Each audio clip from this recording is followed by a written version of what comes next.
My mother said it in front of 12 relatives, like she was announcing the dessert course. You were always our biggest failure. Then she slid the pen across the table. Not to sign a birthday card, not to sign a holiday check, to sign away my share of the family estate while my father stood behind his chair and said nothing, and my sister Victoria sat beside him wearing pearls and a look so calm it made my skin go cold. $4 million. The house in Fairfield County, the beach place in Mystic, the investment accounts, my grandfather's trust. Every piece of it was being handed to my sister, and I was supposed to smile, pick up the pen, and make it easy. I remember the sound first. Rain tapping the dining room windows, ice settling in someone's water glass, the faint scratch of Mr. Whitfield's legal pad as he waited for me to stop being a person and become a signature. Nobody looked shocked. That was the part that hurt the most. Not one face in that room said this had gone too far. My grandmother stared at her folded hands. My uncle kept shifting in his seat like discomfort was the same thing as courage. My cousins looked down at the tablecloth. My aunt studied her wine glass. And my father, Richard Anders, wouldn't meet my eyes at all. Like if he looked at me, he might have to admit I was his daughter. I was 29 years old, sitting in the house where I grew up, and I had never felt less wanted.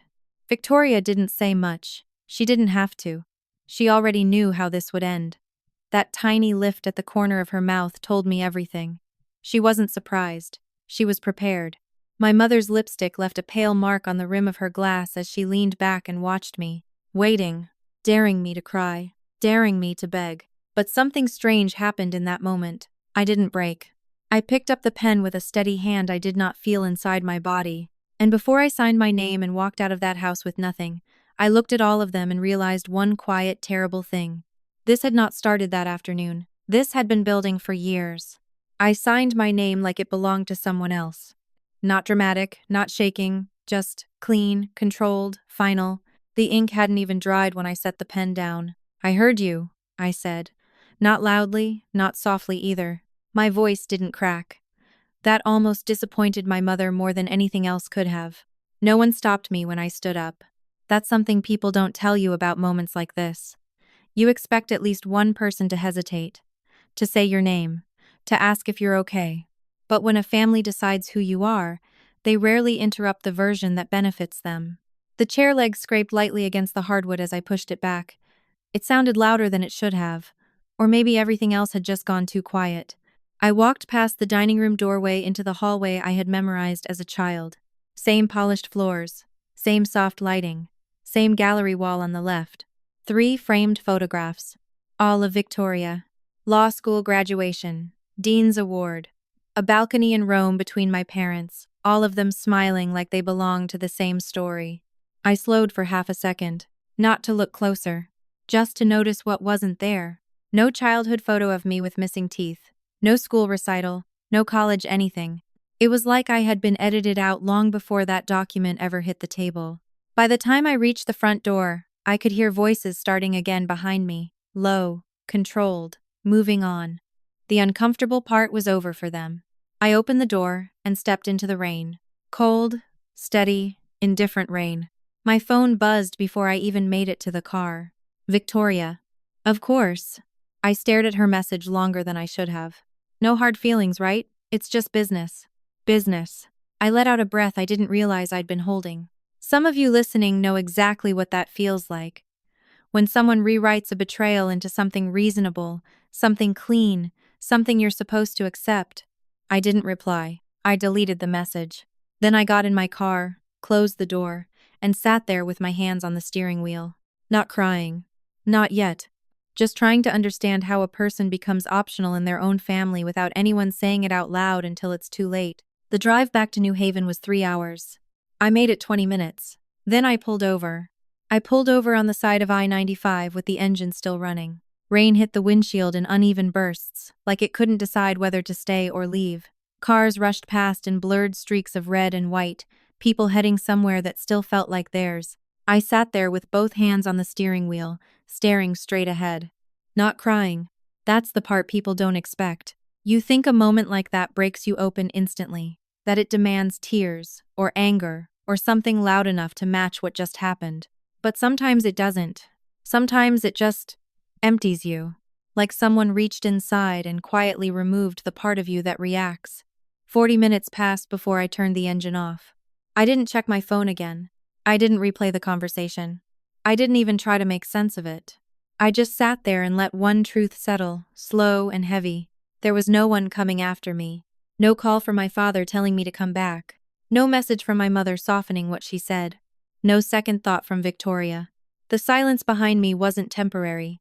It was permanent. And once that realization landed, something else followed right after it. If no one was coming, then everything from this point on was mine to figure out. Not because I was ready, but because I didn't have a choice. When I finally drove again, the road felt different. Same highway, same exits, same gray sky, but I wasn't driving back anymore. I was driving away. By the time I reached my apartment in New Haven, it was already dark. Nothing had changed inside. Fabric samples still scattered across the floor. My client's floor plan pinned to the wall. A half-eaten bowl of cereal sitting on the counter from that morning. It looked like a life paused mid-sentence. I locked the door behind me and stood there for a second, keys still in my hand. No voices. No expectations. No one watching. Just quiet. Real quiet. I walked into the kitchen, opened my laptop, and checked my bank account. $3,200. That was it. No trust fund. No backup. No safety net waiting to catch me if I slipped. Just that number and whatever I could build from it. I sat down on the kitchen floor with my back against the cabinet. And for the first time that day, I let myself feel it. Not everything. Just enough. Enough to understand this wasn't a setback. It was a reset. A hard one. The kind where no one is coming to help you rebuild.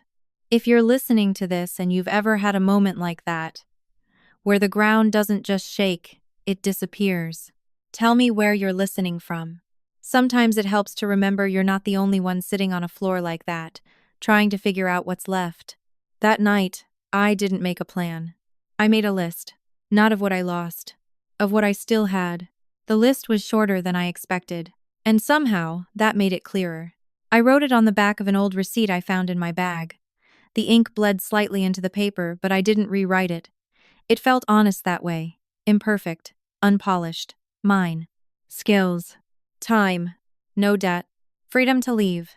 I stared at that last one longer than the others. Freedom. It didn't feel like freedom yet. It felt like falling without knowing where the ground was. But it was still true. No expectations. No family reputation to uphold. No one calling to ask where I was or what I was doing or why I hadn't chosen something more serious. For the first time in my life, there was no script waiting for me to follow. Just silence. The next morning, I woke up before my alarm. Not because I was motivated. Because my body hadn't caught up to the reality yet. For a few seconds lying there, I almost forgot. Then it came back all at once. The table. The pen. My mother's voice. I sat up slowly and looked around my apartment like I was seeing it for the first time. It wasn't much, but it was mine. That mattered more than it ever had before. I made coffee, burned the first cup, made another, opened my laptop, and started emailing clients. Not dramatic emails, not explanations, just simple follow-ups, checking in, confirming timelines, excited to continue working together. Normal. I needed something to feel normal. The first reply came in an hour, then the second. By the end of the day, I had 2 cancellations. Both polite, both careful, both using language that didn't quite match the situation. We've decided to go in a different direction. We think it's best to pause for now given everything going on. I read those lines twice. Everything going on. That phrase sat wrong in my chest. Because I hadn't told anyone anything. I hadn't posted. I hadn't explained. I hadn't even processed it myself yet. So, how did they know there was something to pause for? I closed the laptop and leaned back in my chair. Something cold and quiet started forming in the back of my mind. Not panic, not yet. Just awareness. By the end of that week, I lost a third client. This one called instead of emailing. Her voice was careful in a different way. The kind people use when they're trying to sound kind while creating distance. We just feel more comfortable working with someone more stable right now. Stable. I held the phone a little tighter. Can I ask where you heard that? I said. There was a pause. I'd rather not say. Of course. She hung up a minute later. I sat there, phone still in my hand, staring at nothing. And for the first time since that Sunday, I didn't feel empty. I felt something sharper, something clearer. This wasn't just about losing my place in the family. Something else was happening. Something quieter. And far more intentional. I didn't call my parents. That was the first decision I made that actually felt like mine. Not because I wasn't tempted. I was. There's a certain kind of instinct that doesn't go away just because someone hurts you. The instinct to go back, to ask, to clarify, to believe there's been some kind of misunderstanding. But something in me had shifted on that kitchen floor. I understood, maybe for the first time, that answers don't always come from the people who caused the damage. So instead, I paid attention. To patterns. To timing. To the way all three cancellations used almost the same language without sounding rehearsed. More stable. Everything going on. A different direction. Different words. Same message. And none of it had anything to do with my work. I took on smaller projects that week. A living room refresh for a rental unit, $800. A color consultation in West Haven, $200. Nothing glamorous. Nothing that would impress anyone back in Fairfield County. But every invoice I sent out had my name on it. And right now, that mattered more than the number at the bottom. Some of you listening know this phase. When survival isn't about pride, it's about momentum. Keeping something moving so you don't stop completely. Dinner that week was cereal more often than I'd like to admit. Not as a statement. Just because it was cheap and easy and I didn't have the energy to pretend I was doing better than I was. Rock bottom doesn't announce itself. It doesn't come with music or dramatic lighting. It's quiet. It's measuring how much pasta you can stretch across 3 meals. It's choosing not to turn on the heat for an extra hour. It's checking your bank balance before you buy anything, even milk. By week 3, I broke my own rule. I called Uncle Robert. If there was anyone in the family who might meet me halfway, it was him. He picked up on the second ring. "Thea," he said, and for a second I heard something real in his voice. Relief, maybe. Or guilt. "I just need to ask you something," I said. "Have you heard anything about me? From them?" There was a pause. Not long, but long enough. "Thea, I love you," he said carefully. "But don't pull me into the middle of this." Middle. I almost smiled. Because in that moment, it became painfully clear. There was no middle. There was the Anders family. And there was me. 2 separate worlds. No overlap. "No problem," I said quietly. We hung up a few seconds later. I set my phone down and stared at the wall for a long time. And something settled into place. Not anger. Not even hurt. Just clarity. If I was going to rebuild anything, it wouldn't include them. If you're still here with me, subscribe for strength. Not for me. For you. Because stories like this aren't about winning. They're about staying standing long enough to become someone no one can erase again. That night, I went back to my laptop. And started over. The email came from an address I didn't recognize. No branding, no signature line, just a name and a short message. Looking for a designer for a penthouse renovation in Hartford. Budget is flexible. Timeline is immediate. Are you available to meet? I almost deleted it. Not because I didn't need the work, but because by that point, anything that sounded too good came with a warning attached. Still, something made me pause. Maybe it was the simplicity of it. No mention of referrals, no vague language, no "we heard about your situation." Just work. I replied with 2 available time slots. Nothing more. We set the meeting for Saturday morning. A coffee shop on Chapel Street. I arrived early. Not to impress anyone, just to give myself time to settle. I ordered a small latte and opened my notebook, pretending to review sketches while I watched the door. Every time it opened, my chest tightened just a little. Not from excitement, from caution. 6 weeks ago, I would have walked into something like this with confidence. Now, I was measuring everything. The way people spoke. The way they hesitated. The things they didn't say. 10 minutes past the hour, a woman approached my table. Mid-60s. Silver hair pulled back neatly. No unnecessary jewelry, just 3 rings that looked like they meant something. She didn't ask if the seat was taken. She sat down and looked directly at me. "You're Thea." Not a question. "Yes," I said. She nodded once. "I'm Margaret Calloway." Her handshake was firm. Not performative. Grounded. We didn't start with small talk. She asked me how I approach space. Not style. Not trends. Space. I answered the way I always had. Walking through how light moves in a room, how people enter and exit without realizing it. How comfort isn't about how something looks, it's about how it feels when you're not thinking about it. She didn't interrupt, didn't nod too much, didn't try to lead me anywhere. She just listened. Really listened. After about 20 minutes, she leaned back slightly. "You're not what I expected," she said. I held her gaze. In a good way? In a real way. That was the first time in weeks someone had spoken to me without an assumption already attached. No family story. No warning label. No quiet judgment hiding behind polite phrasing. Just evaluation. Clean. Professional. Earned. We moved the conversation to the property. 18th floor. Overlooking Bushnell Park. The space was stripped down to its bones. Exposed pipes. Bare drywall. No kitchen. No warmth. Most people would have seen damage. I saw a possibility. I walked the entire space slowly, touching walls, measuring light with my hand, stopping at corners longer than necessary, not performing, just thinking. When I finished, I turned back to her. She was watching me from the doorway, arms crossed, a faint expression on her face I couldn't quite place yet. "You see it already," she said. I didn't answer right away, because she was right. And for the first time in a long time, I wasn't thinking about who might take it away from me. I didn't pitch. That was the difference.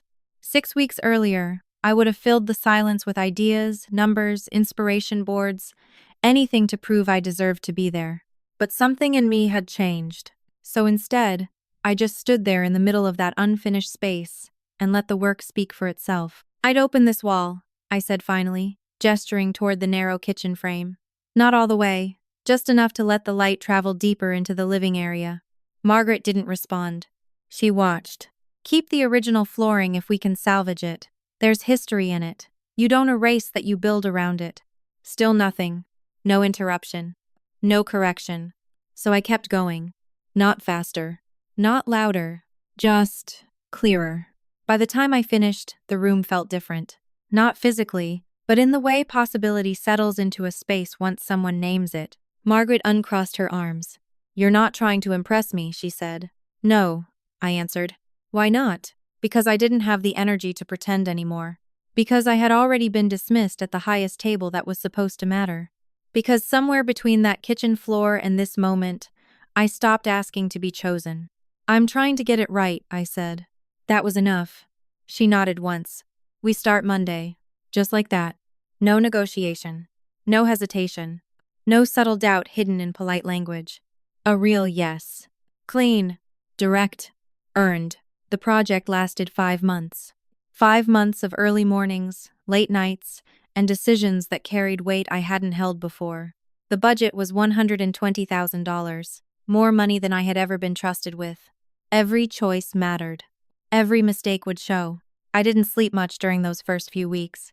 Not because I was overwhelmed, but because I finally had something that felt solid enough to protect. I sourced materials from places most people overlooked. Salvage yards. Independent craftsmen.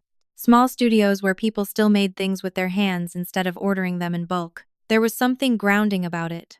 Working with people who understood value differently. Not in numbers. In time. In detail.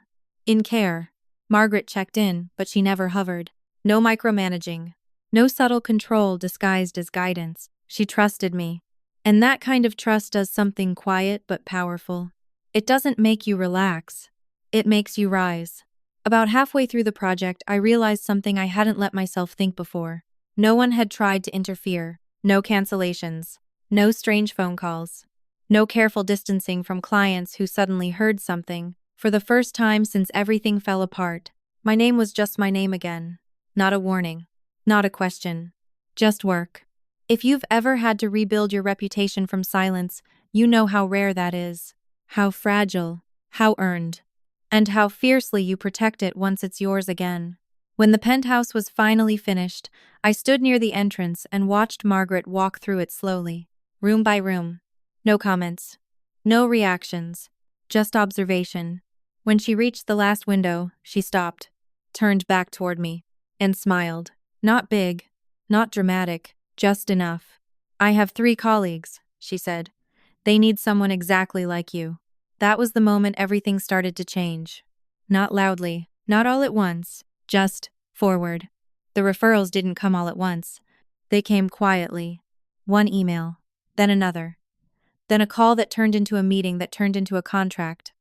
I read 3 times before signing just to make sure it was real. Within 2 months, I had 4 active projects, not small ones, full renovations, real budgets, clients who didn't ask about my past, only about my work.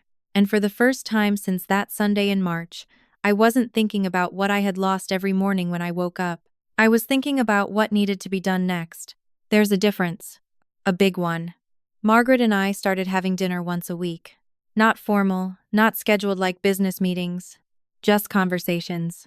Sometimes about design, sometimes about nothing at all. But every now and then, she'd say something that stayed with me longer than it should have. One night, halfway through a conversation about lighting layouts, she set her glass down and looked at me.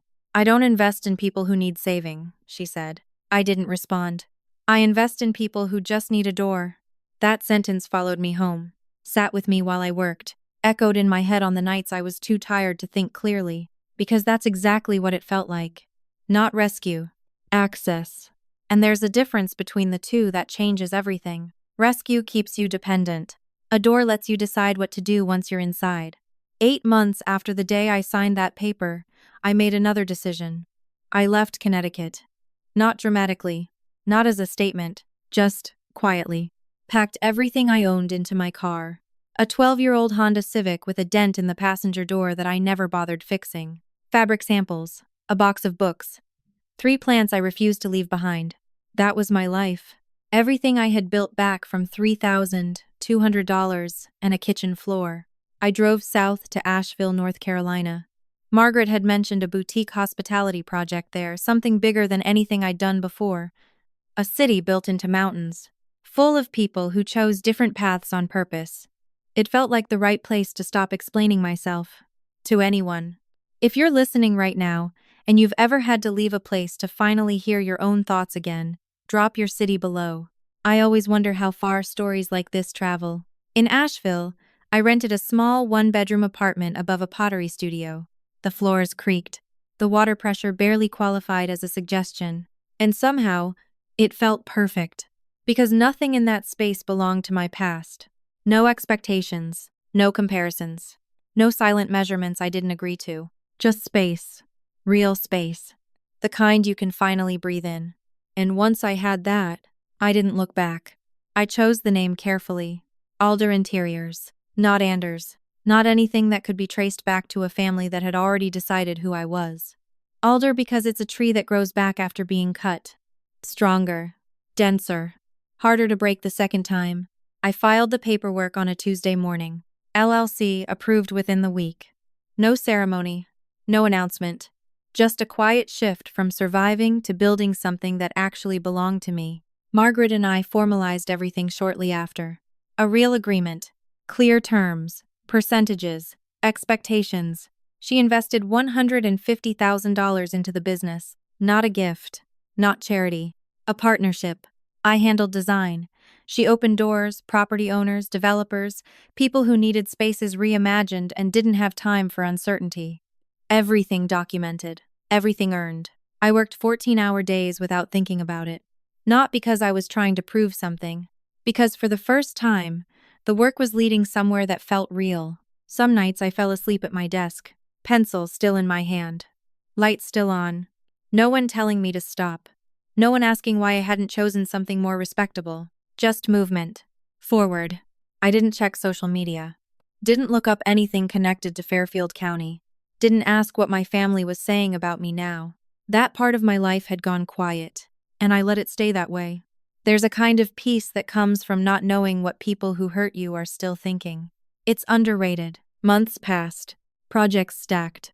Mistakes happened, but they were mine to fix, not someone else's excuse to define me. Then one morning, my phone buzzed with a name I hadn't seen in years. Daniel Reeves. College friend. Now a real estate attorney in Charlotte. "Is this you, Alder Interiors?" I stared at the message for a second before replying. "Yeah, it's me." 3 dots appeared almost immediately. "Coffee sometime? I'd like to hear how you built this." That word stayed with me. Built. Not inherited. Not given. Built. We met the following week in Charlotte. Same Daniel. Same slightly rumpled suit, like he wore it out of obligation, not identity. We ordered coffee. Sat down. Caught up in that easy way you can with someone who knew you before everything changed. He asked about the business. I told him the basics. Asheville. Boutique hospitality. Margaret's investment. The projects. He listened closely. Lawyers always do. Then he leaned back slightly. There's something I need to ask you, he said. His tone had shifted. Not casual anymore. Focused. Your sister Victoria Anders. She's still practicing in Stamford, right? I nodded slowly. Why? He held my gaze for a second, like he was deciding how much to say. Her name came up in a transaction I reviewed last week. Something in my chest tightened. That doesn't make sense, I said. She doesn't do commercial work. That's what I thought too. He paused, then leaned forward just slightly. Thea, she was warning people about you. The room didn't change, but something inside it did. And just like that, the silence I had worked so hard to build around my life cracked. The coffee in front of me had gone cold. I hadn't touched it since Daniel said her name. She used your full name, he continued, careful, measured, not vague, not implied, direct. I didn't interrupt. I didn't ask him to soften it. Unreliable, he said. Financial concerns. That your family cut ties with you for serious reasons. Each phrase landed clean. Too clean. Like it had been written to hold up under scrutiny. I stared at the table, not because I was overwhelmed, but because something in me was aligning. All those cancellations, the careful language, the distance that never quite made sense. It wasn't random. It wasn't bad timing. It was coordinated. Quietly. Deliberately. How long? I asked. Emails I saw go back at least a year, Daniel said. A year. I let that settle. A full year of conversations I was never part of. Decisions made in rooms I wasn't in. Doors closing before I even reached them. She didn't accuse you of anything specific, he added. That's what makes it effective. It's all suggestion. Enough to make people hesitate. Of course it was. Victoria had always been precise. Never messy. Never obvious. She didn't need to lie. She just needed to guide people toward the worst conclusion and let them arrive there on their own. I leaned back in my chair. Slowly. Carefully. Because this was the moment where everything could go in two directions. I could call her. Confront her. Demand an explanation that would never actually explain anything. Or I could do what I had been doing for the past year. Keep building. But this time, with my eyes fully open. Daniel watched me closely. Don't react yet, he said.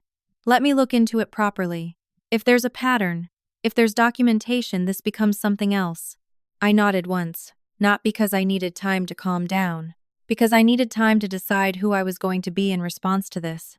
Anger is loud, but clarity is quiet, and it lasts longer.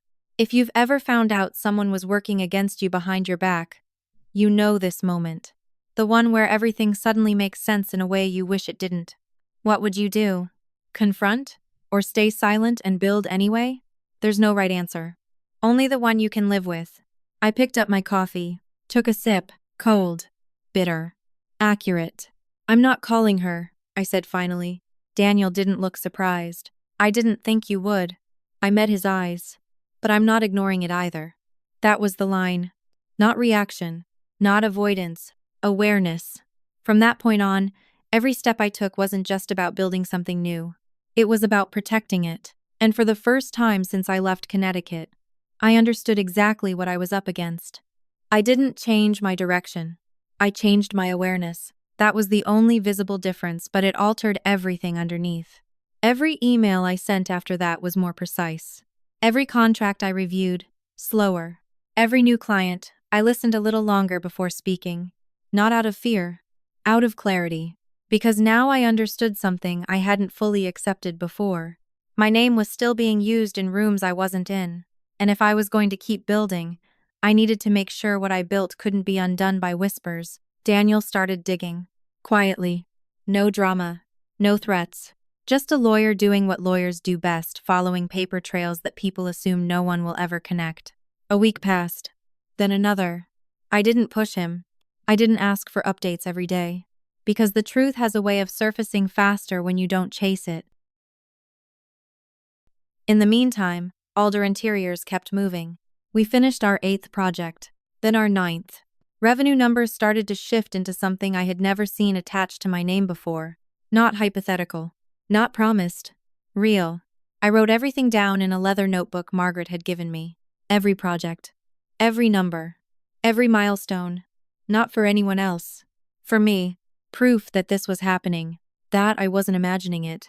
One night, after a long day at the warehouse space we had converted into a studio, I sat at my desk and flipped through those pages. 12 projects. Annual revenue. Just over $1.2 million. I stared at that number for a long time. Not with excitement. With disbelief. Because 3 years ago, I had been sitting on a kitchen floor trying to figure out how to stretch groceries across a week. And now, this. Not handed to me. Not restored. Built. Slowly. Quietly. Without anyone's permission.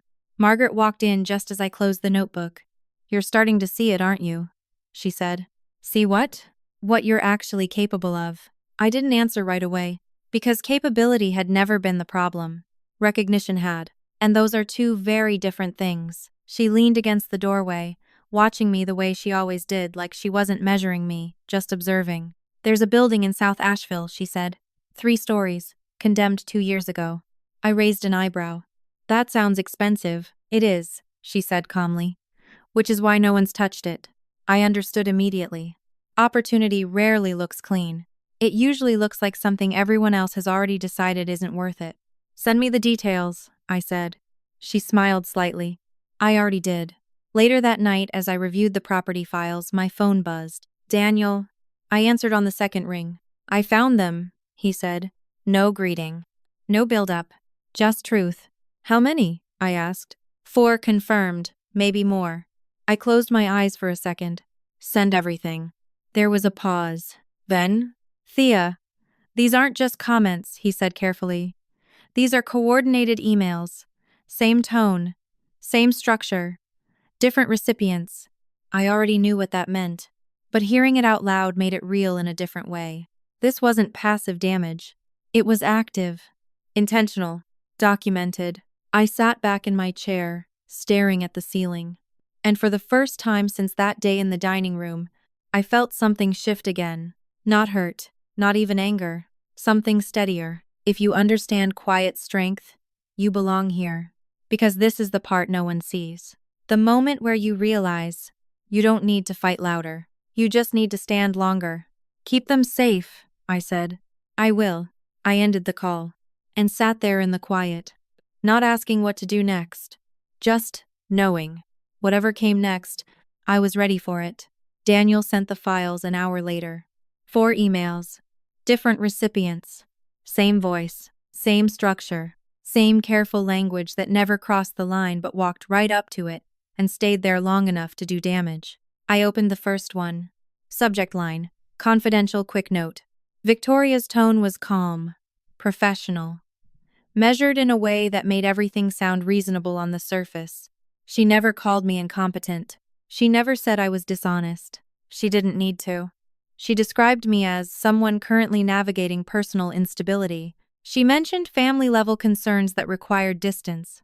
She suggested gently that it might be wise to exercise caution before entering any financial or contractual relationship. I read it once, then again. Then I closed the laptop. Not because I couldn't handle it, but because I didn't need to read all 4 to understand what they were. Precision damage. The kind that doesn't explode. It settles. It spreads. It makes people hesitate just long enough to choose someone else. I stood up and walked to the window. The mountains outside were quiet, still, uninvolved in any of it. And for a moment I let myself feel something I hadn't allowed fully yet. Not anger. Disappointment. Not in her. In the version of me that had once believed she would never go this far. I stayed there for a long time. Then I went back, opened the laptop again, and read the rest. Line by line. Not emotionally. Legally. Because that's what this was now. Not a family issue. A pattern. "Are these enough?" I asked when I called Daniel back. There was no hesitation. More than enough. I sat down slowly. What are my options? We can file, he said. Tortious interference with business relations. Possibly defamation depending on how we position it. Court. Depositions. Public record. I knew what that would mean. Everything laid out. Every detail. Every piece of my life pulled into a room where strangers would decide what mattered and what didn't. I had spent 3 years taking my life back from people who thought they had the right to define it. I wasn't sure I was willing to hand it over again even for justice. I'm not doing anything yet, I said. Daniel was quiet for a second. Okay, he said. Then we document. And we prepare. That felt right. Not passive. Not reactive. Prepared. I created a folder that night. Simple name. V. I moved every email into it. Every message she had sent me over the past year. Every concerned check-in. Every carefully worded line that could one day be read 2 different ways depending on who needed it. She had been building a narrative. Now I was keeping a record. If you've ever had to protect your own story from being rewritten by someone else, you know how quiet that process is. No announcements, no confrontation, just awareness and memory. Before I closed my laptop, I looked at those 4 emails one more time. Then I shut it down. Not because I was done, because I had made a decision. I wasn't going to use this out of anger. I was going to use it, if she didn't stop. And for the first time since everything started, I didn't feel like I was behind anymore. I felt like I was finally standing on equal ground. 18 months after I left Connecticut, Alder Interiors finished its 12th project. I wrote it down the same way I wrote everything else. No celebration. Just ink on paper. 12 projects. $1.2 million annual revenue. I stared at the numbers for a second, then closed the notebook. Not because they didn't matter. Because I didn't want to become the kind of person who only felt real when there was a number attached. I had seen what that did, up close. Instead, I focused on what came next. The building in South Asheville. 3 stories. Brick exterior. Condemned 2 years earlier. Everyone we spoke to called it a mistake. Too expensive to fix. Too damaged to repurpose. Too risky. Margaret and I walked through it on a gray morning. Dust in the air, broken windows, floors that echoed when you stepped too hard. Most people saw loss. I saw structure. Good bones don't announce themselves. You have to know how to look for them. We can keep the exterior, I said, running my hand along the brick. Reinforce the inside. Open the first floor. Let it breathe. Margaret nodded. No hesitation. No overanalysis. Then we do it. That was our rhythm. See it. Decide. Move. The renovation took 6 months. 6 months of permits, delays, budget adjustments, long nights, and choices that didn't have obvious right answers. We didn't rush. We didn't cut corners. Because this wasn't just another project, it was a statement. Not to anyone else. To ourselves. When it was finished, the building didn't look like something rescued. It looked like something intentional. 4 retail spaces on the ground level. 2 design studios upstairs. Natural light where there used to be nothing. Movement where there used to be silence. Net profit after everything settled. $340,000. I wrote that down too. Not because I needed proof anymore. Because I respected the work that got us there. Around that time, my name started appearing in places I hadn't expected. A small feature in a regional design magazine. A mention in a Charlotte real estate newsletter. Nothing loud. Nothing viral. Just recognition. Steady. Earned. I hired 3 people. A project manager. An assistant designer. A bookkeeper who didn't let me ignore numbers just because I preferred color palettes. We worked out of a converted warehouse that always smelled like sawdust and fresh paint. I still drove the same car. Still lived above the pottery studio. Still ate lunch at my desk more often than I should have. Because growth doesn't have to look like excess. Sometimes it looks like consistency. One evening, over dinner at Margaret's place, she said something casually that stayed with me longer than she probably intended. "There's a parcel of land in Westport," she said. "Just came on the market." I didn't react right away. Westport bordered Fairfield County. My parents' world. She watched me carefully. Not pushing. Just observing. "I can send you the listing," she added. I set my glass down slowly. Send it. Not because I wanted to go back, but because I no longer needed to avoid it. That was the difference. And that difference changed everything. 3 years after the day I signed that document, I walked into the Connecticut Real Estate Association's annual charity gala. I almost didn't go. 200 people, black tie. Every name that mattered in that world, developers, brokers, attorneys, the same ecosystem I had quietly stepped out of and rebuilt without. "I expect you there," Margaret had said. Not forceful, just certain. So I went. Simple black dress, no jewelry, nothing that asked for attention. I wasn't there to prove anything. That was new. The ballroom was exactly how I remembered spaces like this: gold lighting, polished floors, conversations layered over soft music, everything curated to look effortless. I stepped inside and felt it immediately. Not fear. Recognition.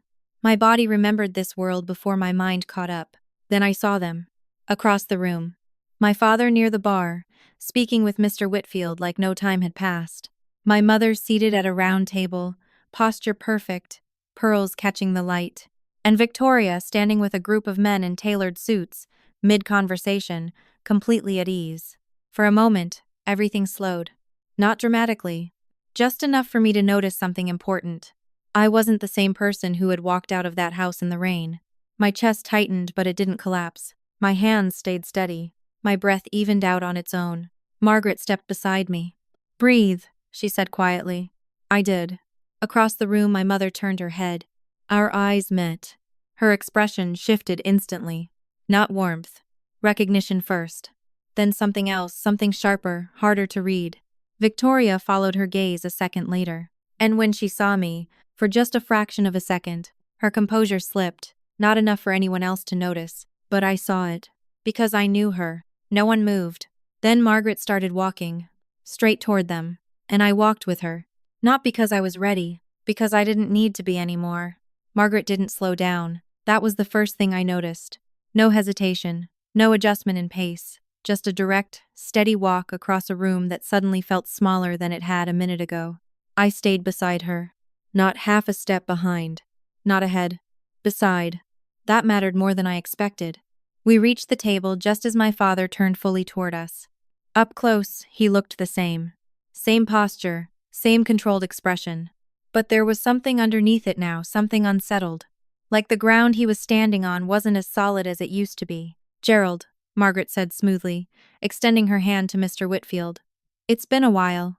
They exchanged a brief greeting, the kind built on history I wasn't part of. Then, without shifting her tone, she turned slightly toward me. "Have you met my business partner?" she said. "Thea Anders." She didn't raise her voice. She didn't need to. The name carried.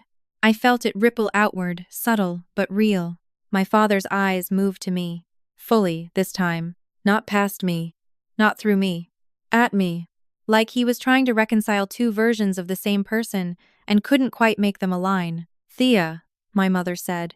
Her smile appeared instantly. Practiced. Precise. Familiar. "What a surprise!" She reached for my hand. I let her take it. 1 second. 2. Then I eased my hand back. "I've been well," I said. Simple. Neutral. True.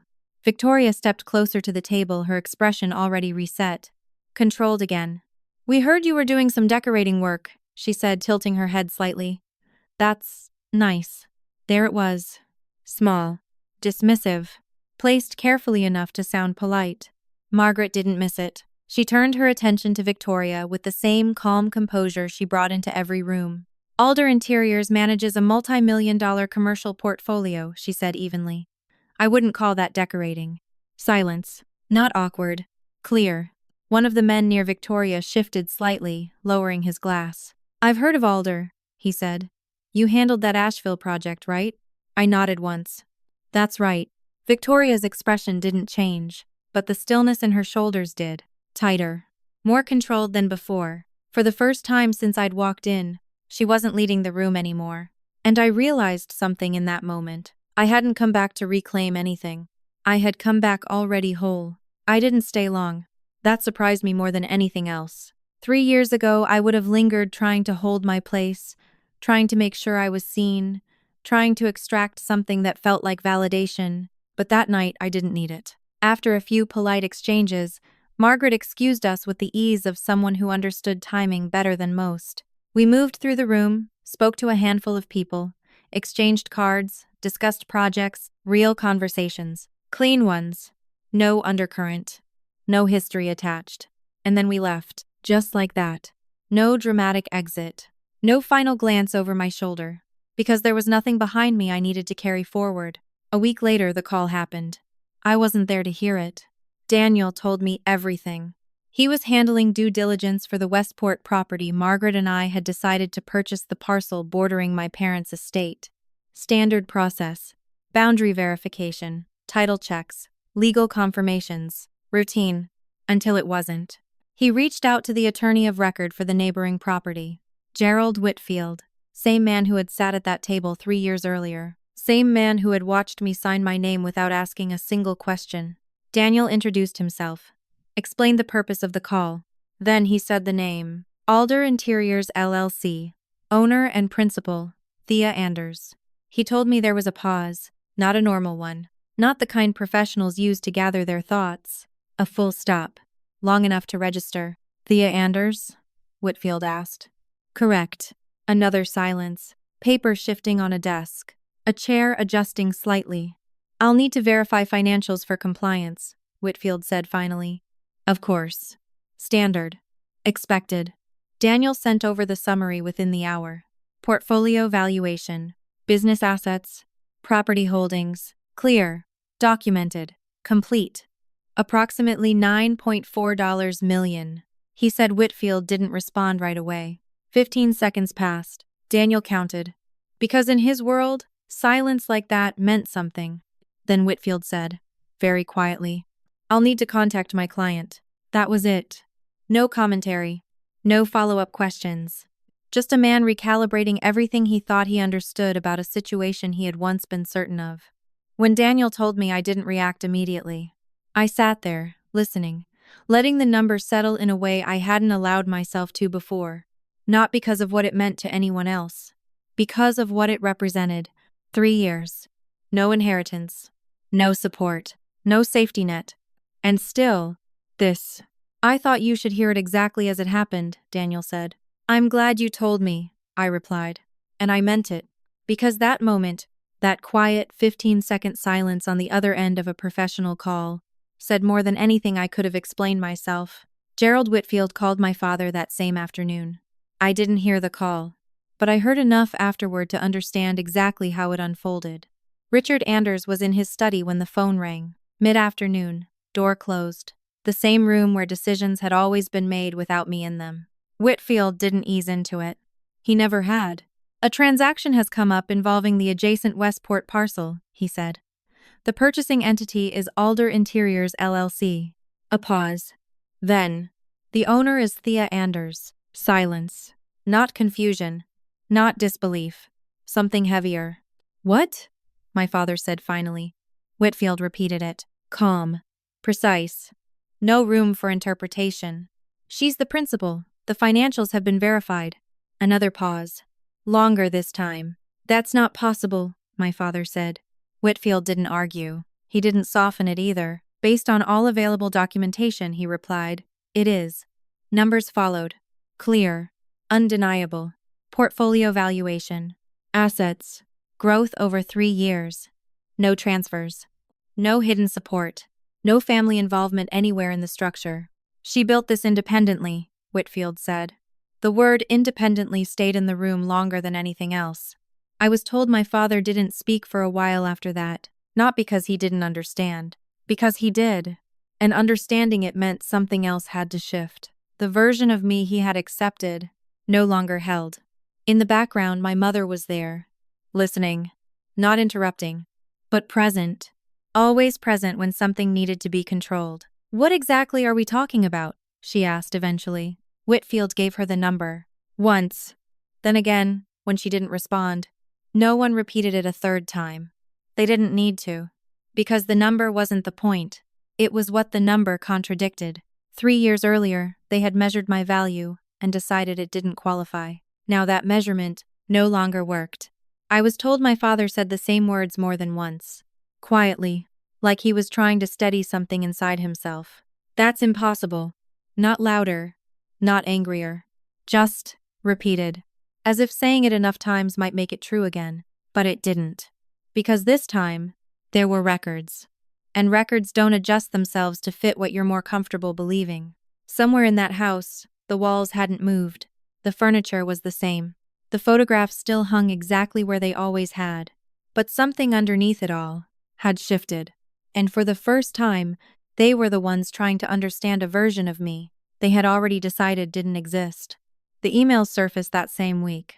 Not because I exposed them, because they were already there buried in threads, attached to conversations no one thought would ever be reviewed closely.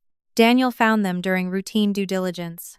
Different brokers, different firms, same language, same tone, same intent.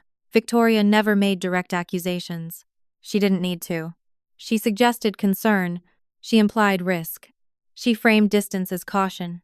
And in professional circles, that was enough. Enough to delay decisions. Enough to redirect contracts. Enough to make my name feel uncertain before I ever walked into a room. Daniel sent me the full chain. I read it once. Slowly. No reaction on the surface. But something inside me settled into place with absolute clarity. This wasn't personal anymore. It was documented interference. A pattern. Provable. I closed the file and sat back in my chair. 3 years ago, I had nothing. Now I had something far more powerful than anger. I had evidence. And for the first time, the truth didn't need me to defend it. It could stand on its own. Daniel called the next morning. Not rushed, not alarmed. Just steady. I recommend a cease and desist, he said. Targeted, documented. Enough to stop it without escalating into court unless she forces it there. I didn't answer right away. I was sitting at my desk in Asheville, morning light coming through the window, the kind of quiet that usually meant I could think clearly. But this wasn't a design decision. This was something else. Not a lawsuit, I said finally. Not unless you want one, he replied. I thought about that. About courtrooms, depositions, public records, my name tied to hers in a way that would pull everything back into the same space I had spent 3 years leaving. No, that wasn't what I wanted. I want it to stop, I said, and I want it on record that I know. That's exactly what this does. The letter took 2 days to draft, 5 pages. Precise language, no emotion. 4 documented instances of interference. Email excerpts attached. Relevant statutes cited, clear boundaries established. No threats. Just consequences. Daniel sent it certified to Victoria's office in Stamford. She received it at 10:14 a.m. on a Thursday. By 10:32, she had already called my mother. I didn't hear that call, but I heard enough through Daniel's contacts to understand the tone. Controlled, fast, strategic. She has everything, Victoria said. What everything? My mother asked. The emails. A pause. Then, quieter. All of them. For the first time, the narrative she had built without resistance met something solid. Not an argument. Not emotion. Documentation. That afternoon my phone lit up with her name. Victoria. First time in 3 years. I let it ring. Watched it. Didn't answer. Because there was nothing left to clarify. And for once, silence wasn't weakness. It was a boundary. The letter did exactly what it was supposed to do. Not loudly, not publicly, but precisely. It moved through Victoria's firm the way all legal documents do: quiet hands, careful eyes, small pauses that mean more than anyone says out loud. A receptionist logged it. A legal assistant flagged it. A managing partner reviewed it. Not because it was dramatic, because it involved risk. And risk is something firms pay attention to. Within a week, 2 senior associates knew. Within 2, it reached the level where conversations happen behind closed doors. Not accusations. Not confrontations. Just concern. Professional concern. The kind that doesn't raise voices, but shifts trajectories. Victoria wasn't fired. That would have been too clean. Too visible. Instead, she was reassigned. Moved away from client-facing work. No more deals. No more networking events. No more rooms where reputation is currency. A different office. Different responsibilities. Quieter. Safer for everyone except her. I didn't celebrate when I heard. There was nothing satisfying about it. Because this wasn't something I had done to her. It was something her own actions had finally caught up with. That's the part people misunderstand about consequences.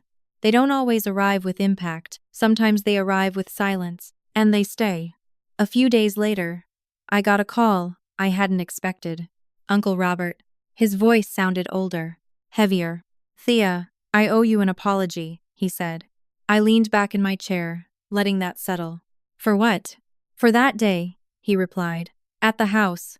I should have said something. I should have stopped it. I closed my eyes for a second.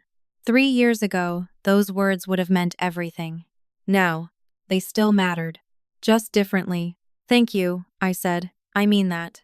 We talked for a few minutes after that. Nothing complicated. Just normal.